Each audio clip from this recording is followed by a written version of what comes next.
Welcome back. In one of our previous conversations, Monica shared that your mantra through this journey has been take the next right step. Mm-hmm. And so what has been kind of your process of discerning what that next step is through the journey? Yeah, that's this has been a journey that we didn't have a clear map for, right? There are so many unexpected parts and unfamiliar territory to all this. I wasn't expecting to lose my job. I was expecting to be a pastor much longer, and hope someday again. But not knowing what those steps are, we sometimes refer to it as a great embark into the dark. The discerning process for us, even for like starting and stopping a medication, it's so hard when, an antidepressant is a medication that takes time to work. And I struggle with impulsivity, especially when I feel a crisis. So like just trying to fix it, finding a solution to something, and just overreacting to the first sign of a negative side effect. There are some that are like whether it's an allergic reaction, okay, you need to stop. But if you're uncomfortable, well, maybe you need to press through. And so for me, I can't say I've always made those decisions well, but I've had to rely on my relationship with Monica and her discerning. And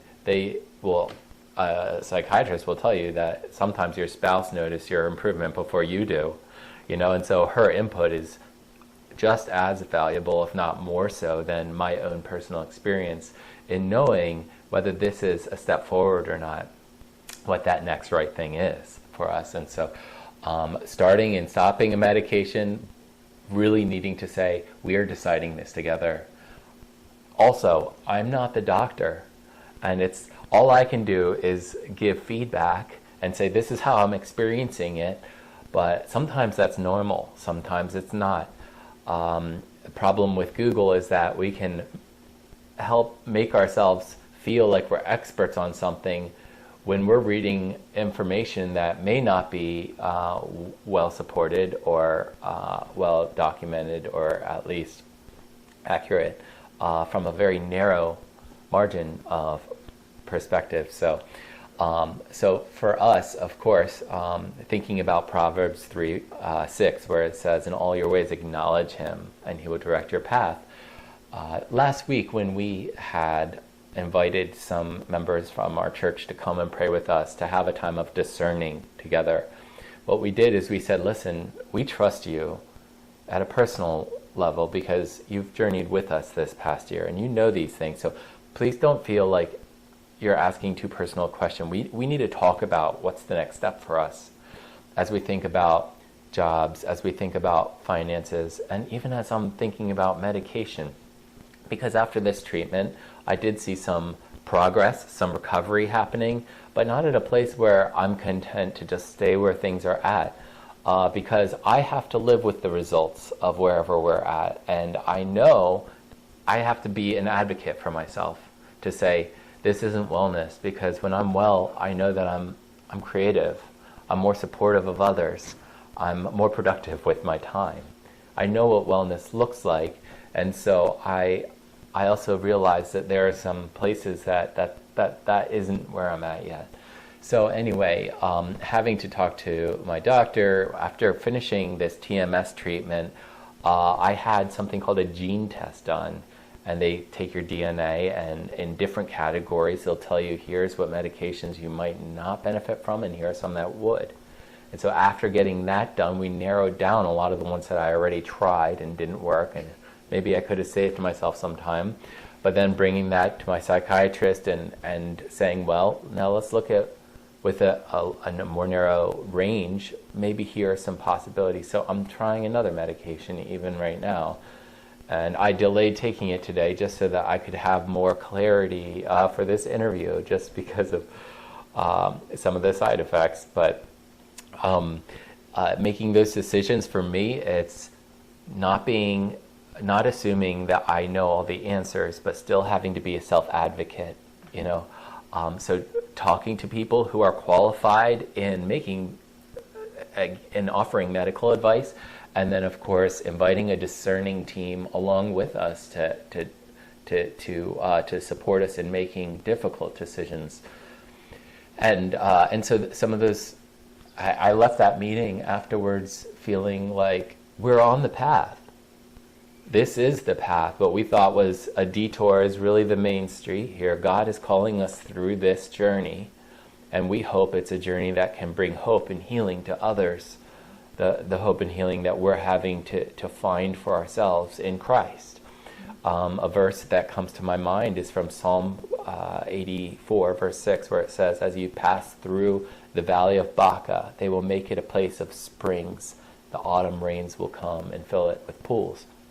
The idea of travelers going through this valley of Baca, which means weeping, is a place of dryness. And so we're like digging pits, because when those autumn rains come and fill it with pools, travelers behind us, we hope, will benefit from those pools that we didn't have, ones that weren't there for us. As we've been kind of groping in the dark, we are hoping that we're leaving little nightlights, behind us, in a sense, for people who are walking a similar path. It's a very isolating thing to feel like, as I'm encountering a mental illness, because we don't talk about these things a lot in the church, and yet I realize it is not uncommon. Anxiety and depression especially are very common mental illnesses that people encounter during their life. But as common as it is, that doesn't make it feel like any less of a severity for me. I still need to find a place of wellness in my own life before I can be in a place to support the wellness of others. I think about that story of the wounded healer. There's a Jewish legend where he says, where somebody asks their rabbi, where will I find the Messiah? And he says, he's at the city gates sitting with the lepers. He said, well, how will I know which one is him? And he says, he's the one that unbinds his wounds one at a time, and not all of them at the same time. And he unbinds each one at a time, saying, just in case I might be needed for someone else. That idea of pacing yourself in your self-care. As I've been processing this, we want to be available for others. We want our lives to be lived as a light in the darkness and to bring hope. But that's hope that we're having to find for ourselves as well.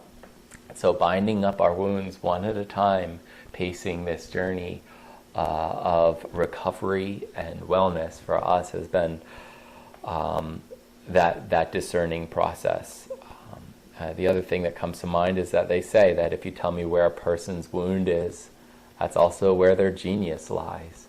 We've learned a lot from this process, and it's also given us a burden for those who are also affected by mental illness, and that's why we wanted to take this opportunity, and really any opportunity, to use our story to bring hope and healing to others, because God has allowed this to happen, and God's plan is ultimately redemptive, that He will use even weakness and suffering in our lives to accomplish the saving of life. And so for us, this is something we hope, even though we don't see the other side of this, an opportunity like this to share our story with you and with LMC.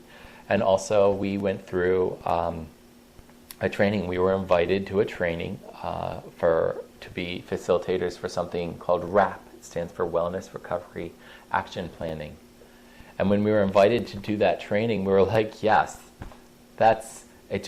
it's so clear to be able to use what we just experienced as a tool to be able to serve what we began this series talking about, something hidden in every congregation, is something that we say yes to. That's a discerning that was easy for us to say, that's the next right thing for us.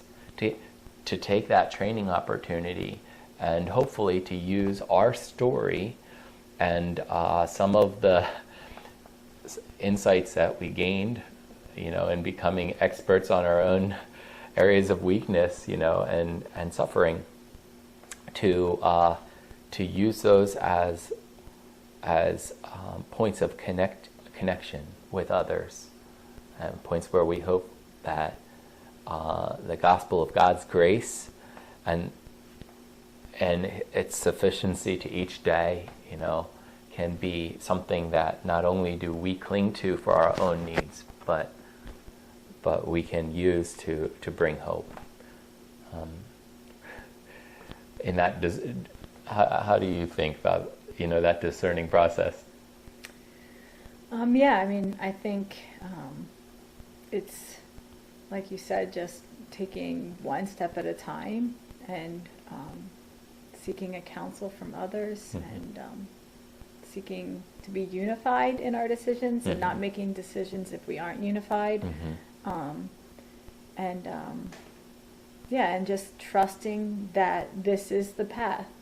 We don't understand it, we might not have chosen it, but this is the path, and that God has been calling us to. And so just holding on to hope and holding on to trust, and allowing our community to come around us, and discern with us as we move forward. Yeah, I thank you for sharing so vulnerably your journey, your experience, and your hope that it can speak to others' experience, that beautiful metaphor of helping to illuminate the path for those who continue the journey after you. So thank you for sharing your story. And thank you for joining in on our conversation on mental illness in the church.